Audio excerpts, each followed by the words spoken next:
Hello everyone. Last meeting, I discussed about chapter 7, collecting qualitative data. So now we go to chapter 8, analyzing and interpreting qualitative data. These are the learning objectives. Identify the 6 steps in the process of analyzing and interpreting qualitative data. Describe how to prepare and organize the data for analysis. Describe how to explore and code the data. Use codes to build descriptions and themes.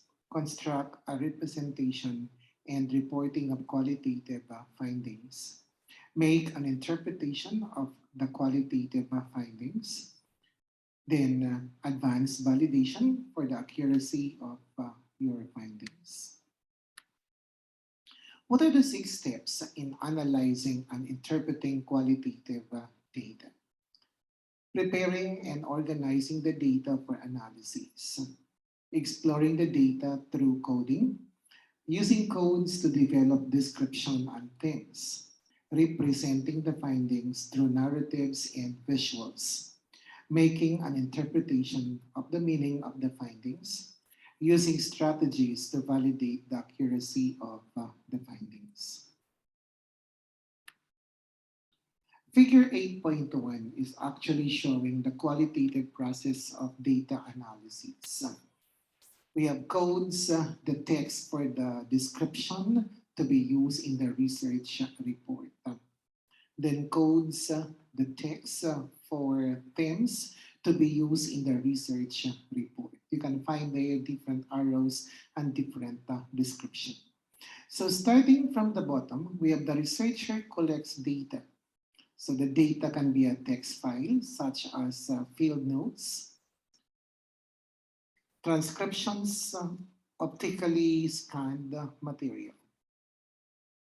Next is the researcher prepares data for analysis, transcribes field notes. Next, the researcher reads through data, obtains general sense of material. And then it is being followed by the researcher codes the data, locates text segments, and assigns a code to label them. And from this step, it is actually branching into 2. We have codes to text for description to be used in the research report. And the second is codes the text for themes to be used in the research report. So all of these are referring to the qualitative process of data analysis. How do you prepare and organize the data for analysis? First is in terms of the organization of the data. So develop a matrix or table of sources that can be used to organize the material. Organize material by type. It can be in terms of all interviews or all documents, etc. Keep duplicate copies of materials. Why are you going to have a duplicate copies? Because when the first copy is actually being damaged or cannot be retrieved, then the second, the duplicate can still be used. Some are actually having a triplicate. Transcribe data as the next step. Prepare data for hand or computer analysis and select computer program. So it can be done manually or it can be done using some computer programs. How do you prepare and organize the data for analysis in terms of transcription of the data or the way you're going to transcribe the data? Transcription is actually a term used in qualitative research, and transcription is the process of converting audio recordings or field notes into text data. So I repeat, transcription is the process of converting audio recordings or field notes into text data.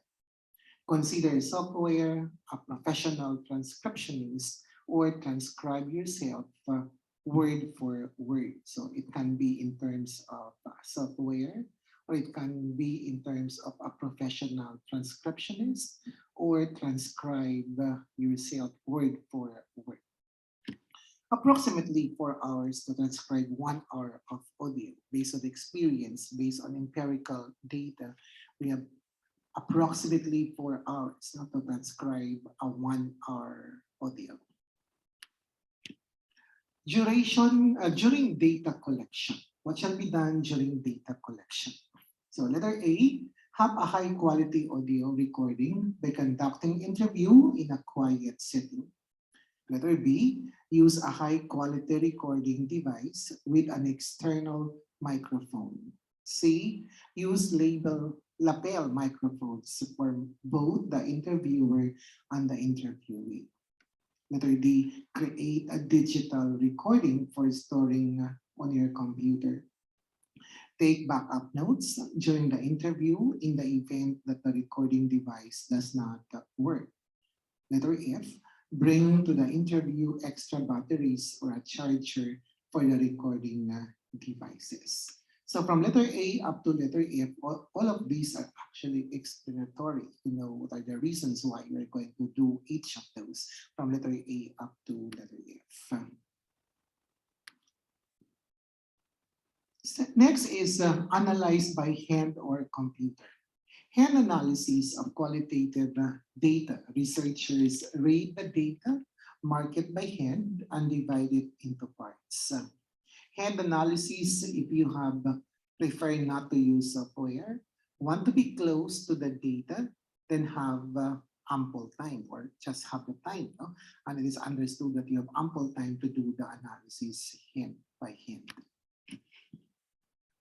Still on the analysis by hand or computer, computer analysis of qualitative data. Researchers use qualitative software to facilitate the process of storing, analyzing, sorting, and representing or visualizing the data. So I repeat, computer analysis of qualitative data. Researchers use qualitative software to facilitate the process of storing, analyzing, sorting, and representing or visualizing the data being collected. Use software if you have a large database. Of course, if the data is actually big, it would be impractical for you to have a hand-by-hand analysis. And if you do that one, there would be a possibility of committing errors. The possibility of committing errors is actually very high.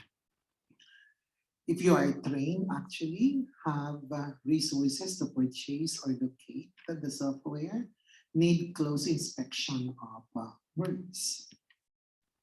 Use of qualitative data analysis through software programs. Procedures for using qualitative data analysis software. So first, organize your files. Select a program. Import the file into the software. Mark sentences that pertain. Code the block text. Search for text matching each code.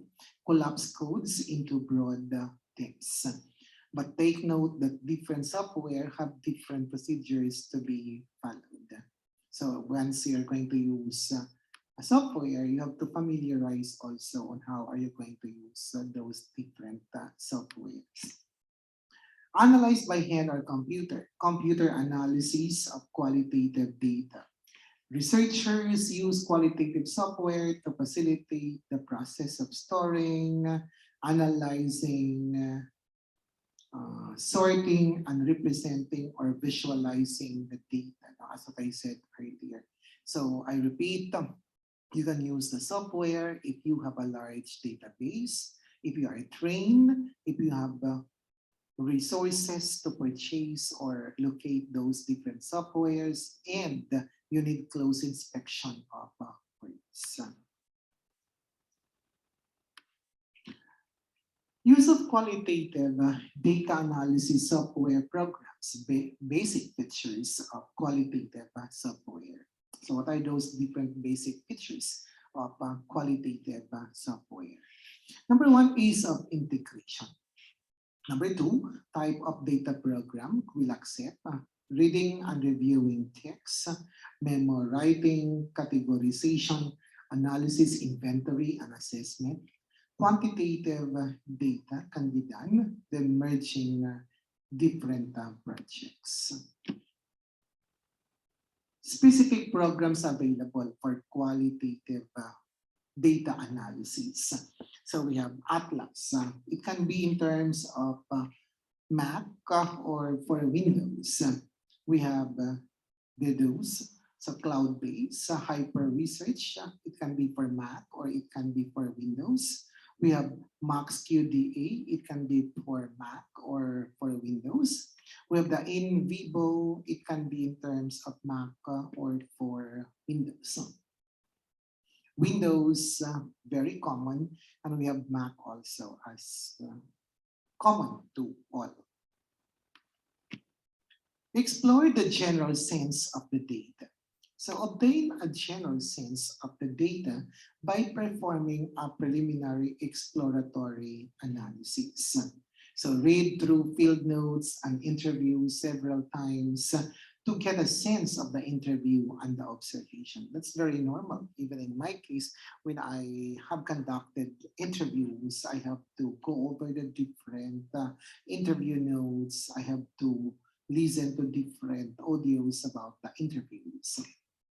Write memos in the margins of interviews, field notes or images of your initial reflections on the data. So basically, you're not going to have the final reflection, but you're going to have initial reflection, and you will be able to check, revise your reflection based on the way you review those different data that you have actually collected. Code the data. So read through all transcripts, start with one document, ask, what is this person saying?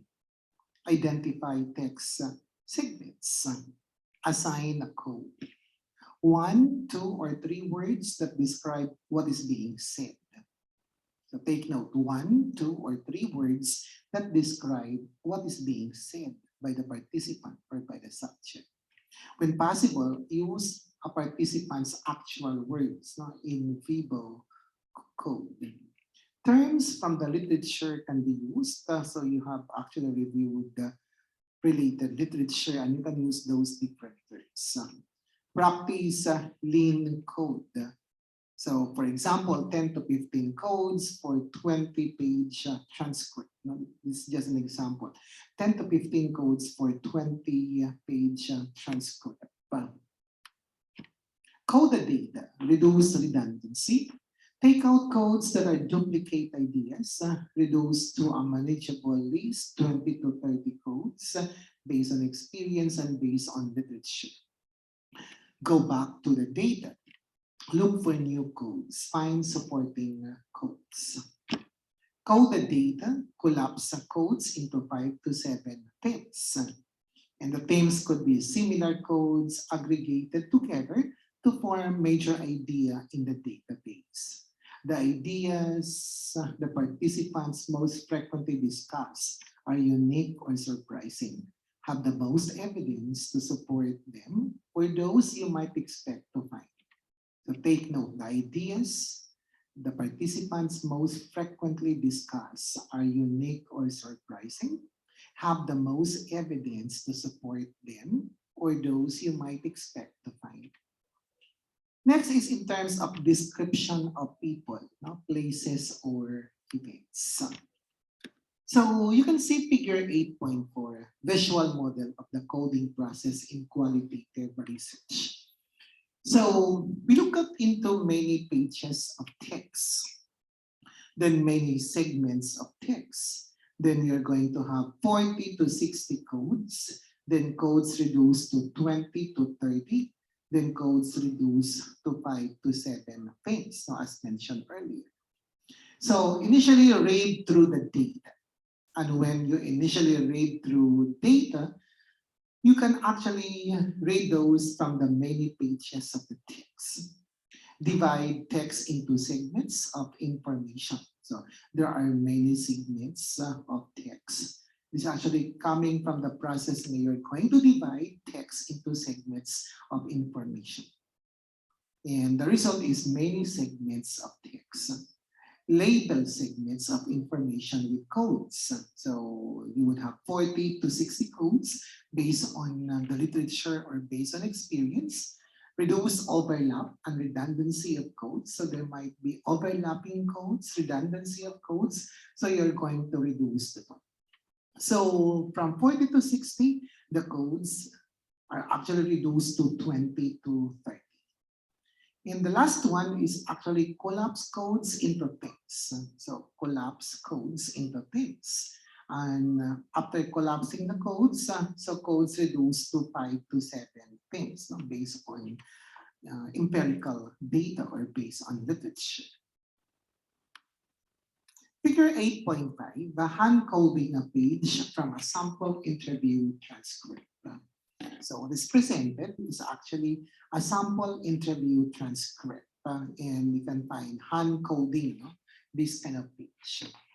So let me read the interview transcript. The incident occurred on the campus of a large public university in Midwestern city.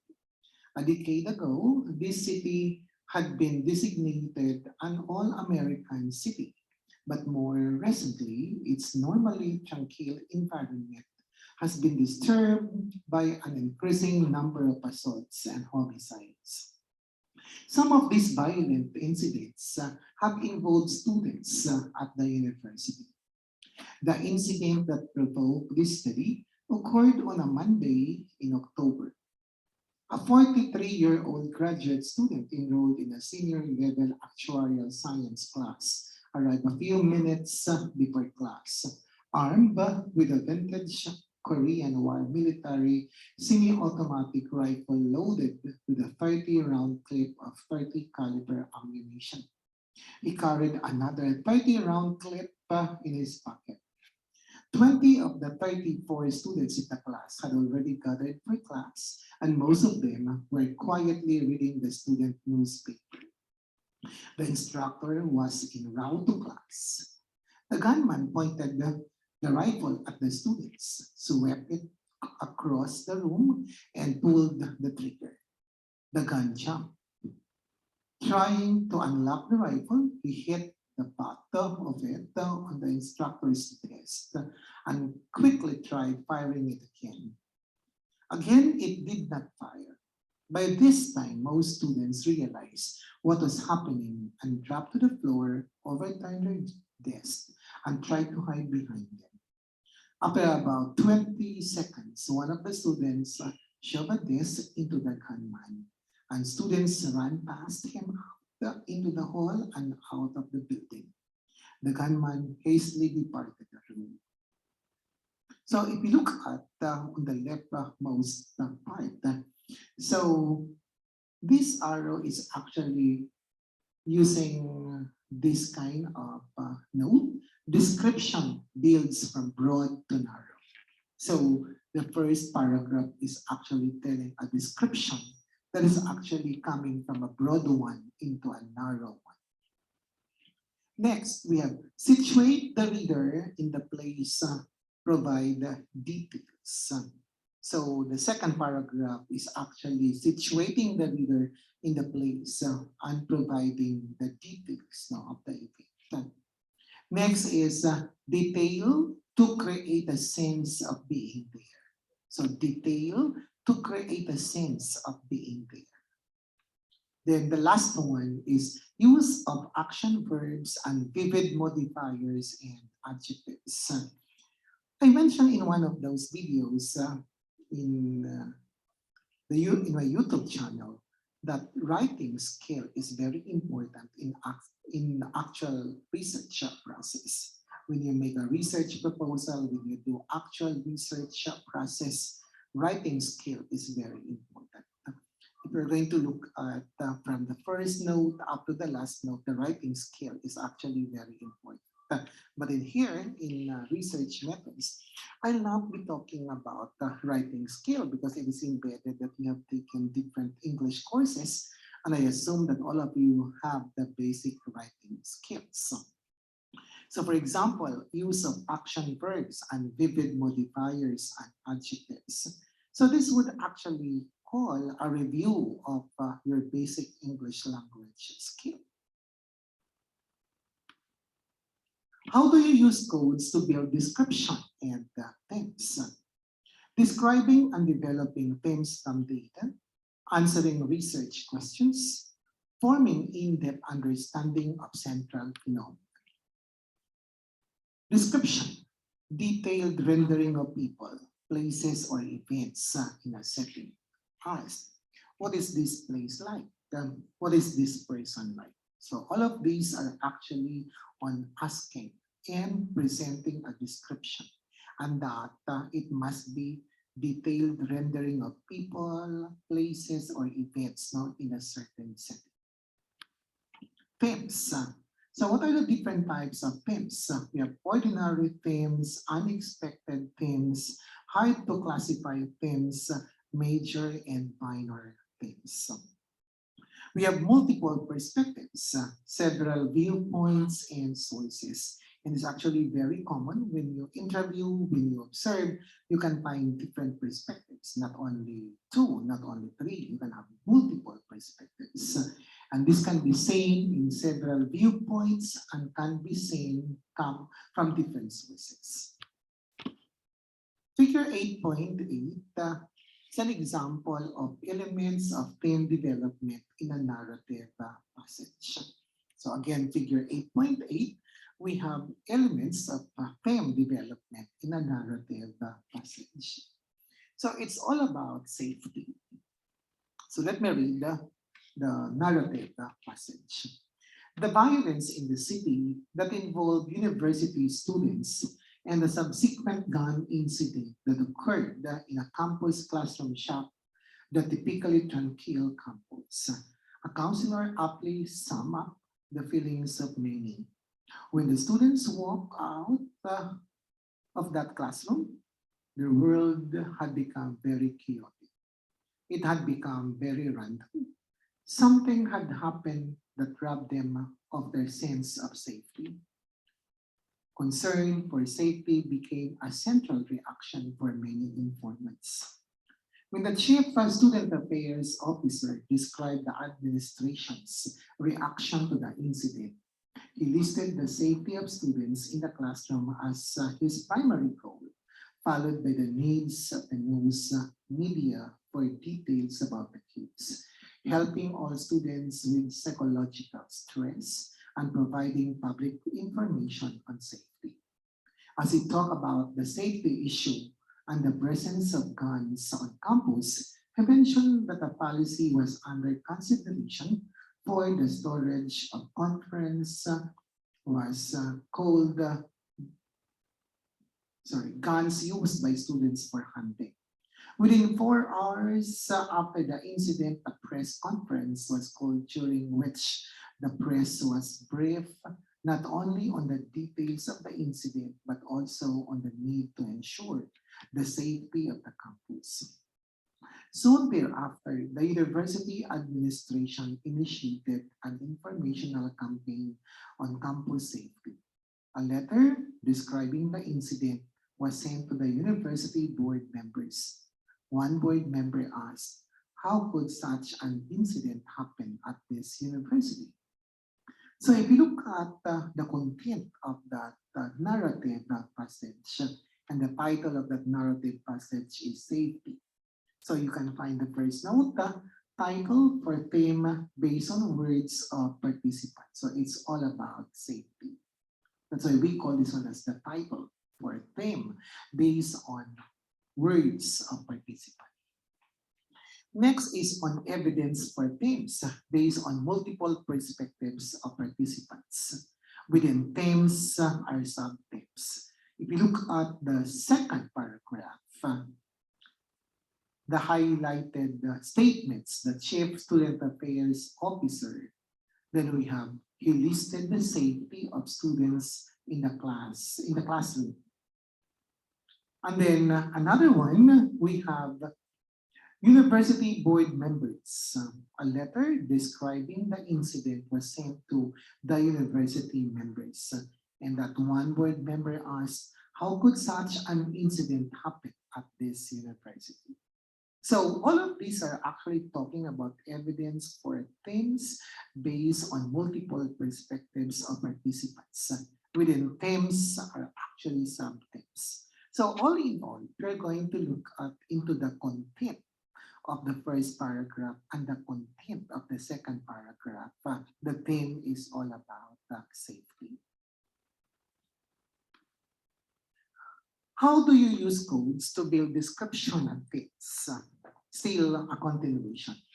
Layering and interrelating themes. Layering themes. So first, layering organizes themes, minor to major, then to broader themes. Interconnected levels of themes as the second one. Then third, work upwards towards broader levels of abstraction. So data, description, themes, and then the broad perspectives.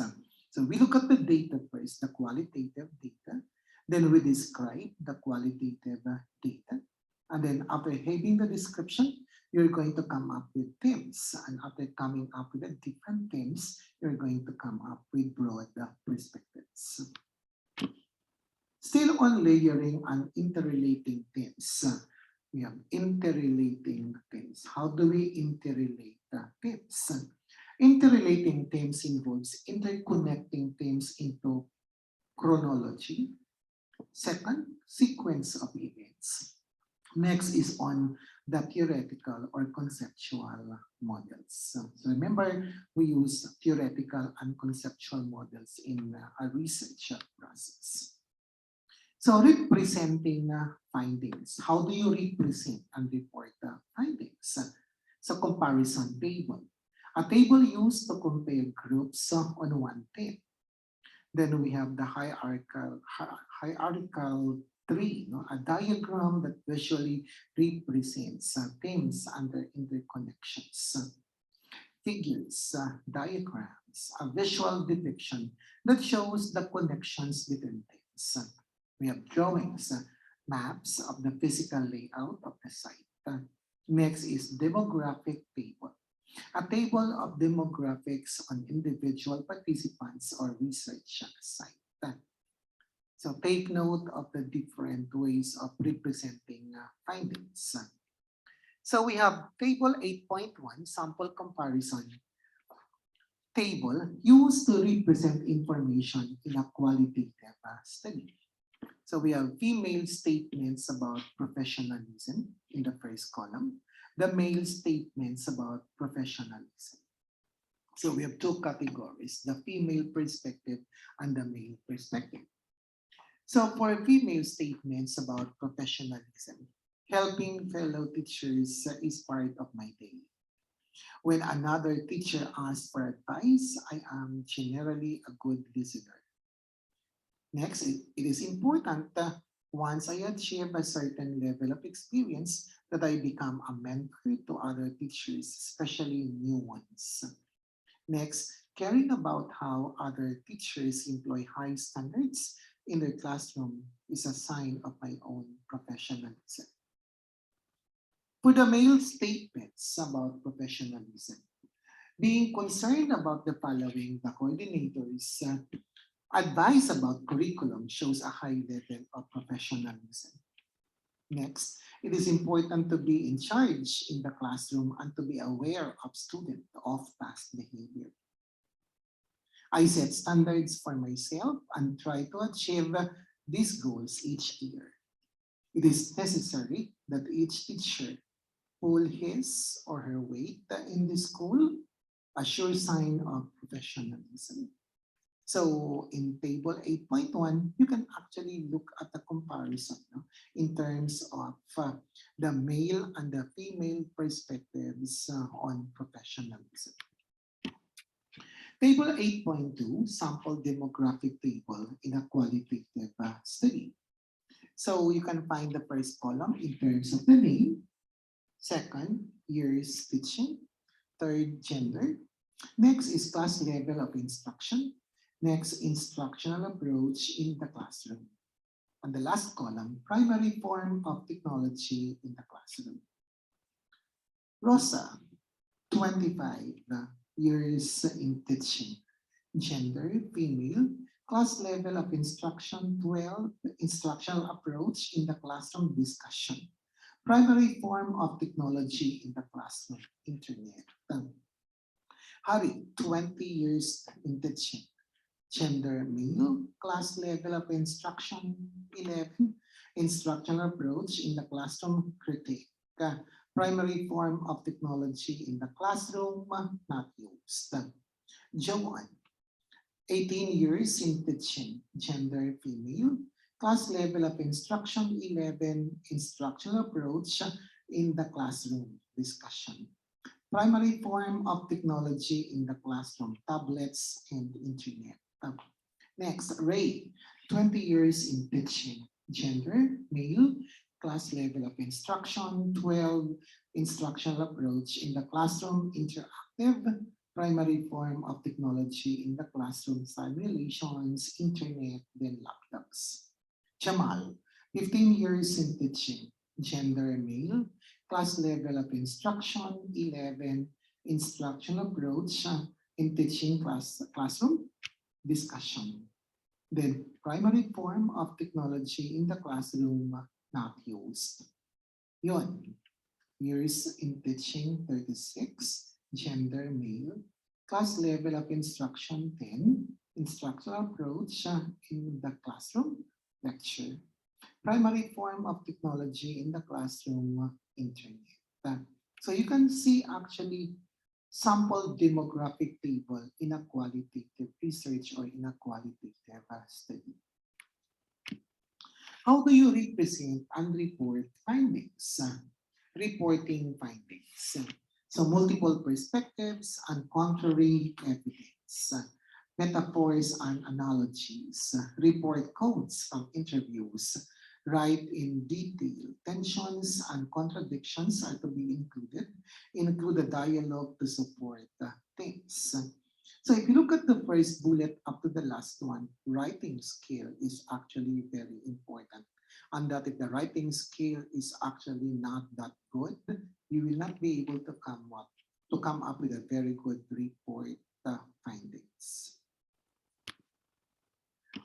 Table 8.3, forms of a narrative discussion in qualitative research. So first column, forms of narrative discussion, then second column, examples. A discussion that represents or presents a chronology.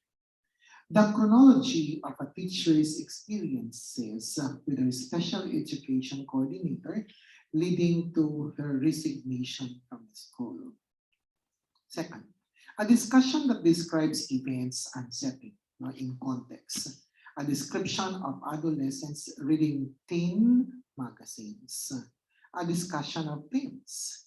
So example, a discussion about the theme of in-classroom landscape of a teacher. How do you interpret the findings? So first, summarize the findings. Number two, include personal reflections about the meaning of the data. Third, compare findings with the literature, perhaps including personal views. Next, address limitations of the study. That's very important. I mentioned that one already. You have to address the limitations of the study.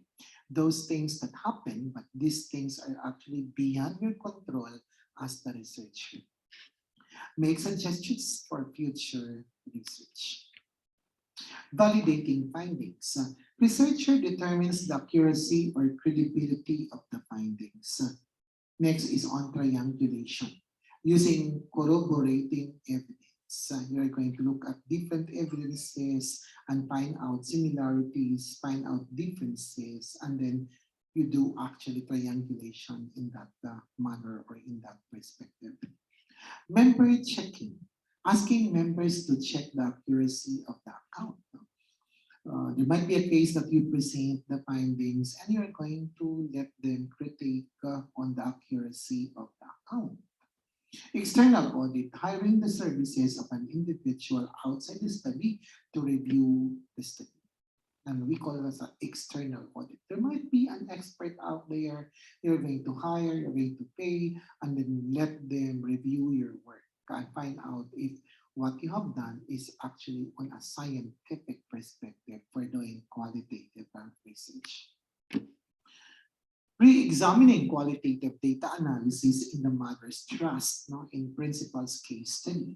So the authors transcribe semi-structured interviews, that's in the preparation, enter text into in vivo QDA software, no, computer-assisted data analysis, analyze transcripts line by line, coded group codes into text. No? We call that one as part of the analysis. Drew, drew a concept map representing findings, discuss each theme with codes and subthemes, reporting findings as the name of the stage. Return to literature and implications, interpreting findings. Of course, you're going to look at into the literature that you have actually reviewed. So all of those things that I mentioned are being copyrighted from Person Education, and all of those are actually from the work of Dr. Chris Will. So thank you very much.